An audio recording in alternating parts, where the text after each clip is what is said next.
Chapter number 7 ही है, circular motion and gravitation. इसमें मैं आपको ऑर्बिटल वेलोसिटी किस तरह से फाइंड आउट करते हैं डेरिवेशन ड्राइव करूँगी। Orbital velocity, suppose this is the earth, right, this is the earth and a orbit is and a satellite is moving around it। Suppose कर लो ये हमारे पास एक पाथ है, पाथ को शो कर रहे हैं हम, राइट, ये पाथ को शो कर रहे हैं हम, और यहाँ पर एक orbit which mass is m moving with the velocity v around the orbit which radius is equal to r, right?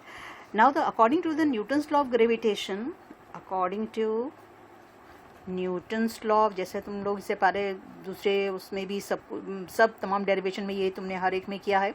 According to Newton's law of gravitation, law of gravitation सही देख रहे हो ना, ये एक ऑर्बिट है जिसके अराउंड जो है ये सैटेलाइट मूव कर रही है, which mass is m and the velocity is v and the radius of the earth is equal to r, the radius of the orbit is equal to r। अच्छा, अब उसके बाद यहाँ पर हमारे पास न्यूटन्स लॉ ऑफ ग्रेविटेशन है, जिसमें आपको पता है कि F is equal to capital G capital M which is the mass of the earth, m e the mass of the satellite is small m, the square of the distance between them is r square. Now the weight of the object which is equal to W and W is equal to F and F is equal to mg. तो तुम्हारे पास जो weight of the satellite है which is moving toward the center of the earth and the satellite keeping its circular path and it needs centripetal force which provides by the earth to the satellite. अर्थ है जो कि इसको centripetal force provide कर रही है ताकि ये easily move कर सके अराउंड दी ऑर्बिट, यानी अपना सर्कुलर पाथ जो है वो मेंटेन रख सके। अच्छा, W किसके इक्वल हो गया, mg के। अब आपको पता है यहाँ पर F आप कह रहे हो कि capital G m e m upon r square है। अगर हम इन दोनों का कंपैरिजन करें इक्वेशन 1 एंड इक्वेशन 2, तो हमारे पास ये mg is equal to capital G m e m upon r square आ गया, राइट।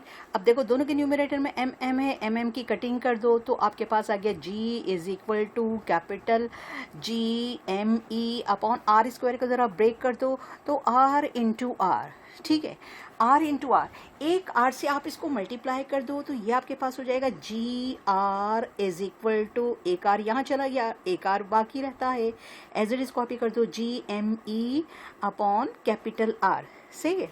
तो ये इक्वेशन नंबर 3 आ गई।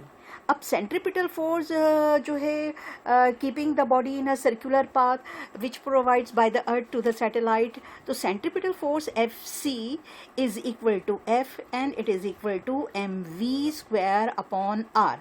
फिर अब आप इक्वेशन नंबर 1 और इक्वेशन नंबर इसको 4 दे दीजिए, इक्वेशन नंबर 1 और 4 को कंपैरिजन करें equation 1 and equation 4 from equation 1 and equation 4। अच्छा, अब इक्वेशन 1 तुम्हारे पास क्या है, F is equal to capital G m e m upon r square, और इक्वेशन नंबर 4 जिसे तुम कह रहे हो कि सेंट्रिपिटल फोर्स है which trying to keeping the body in a circular path. तो यहाँ पर आपके पास ये फोर्स जो है सेंट्रिपिटल फोर्स कहलाएगी, तो Fc is equal to F के हो जाएगा, तो Fc तुम्हारे पास mv स्क्वायर अपॉन r है, जबकि F जो है ये न्यूटन्स लॉ ऑफ ग्रेविटेशन का है, capital G m e m upon क्या है r स्क्वायर। अच्छा, अब देखिए यहाँ पर न्यूमरेटर कोई साइन नहीं है, सिंगल नंबर है, एक ही सिंगल टर्म है, आप कटिंग कर दीजिए, यहाँ पर r की r स्क्वायर से कटिंग कर दीजिए, ये देखिए 1 आ रही है, यहाँ पर -1 लिख दीजिए, तो आपके पास v स्क्वायर किसके इक्वल आ रहा है, capital G m e upon r। ये आपके पास हो गया इक्वेशन नंबर 5। अगर आप इक्वेशन नंबर 3 को देखें, ये देखें इक्वेशन नंबर 3 और इक्वेशन नंबर 5, अगर आप इन दोनों का कंपैरिजन करें तो दोनों का लेफ्ट हैंड साइड सेम है। तो फ्रॉम इक्वेशन 3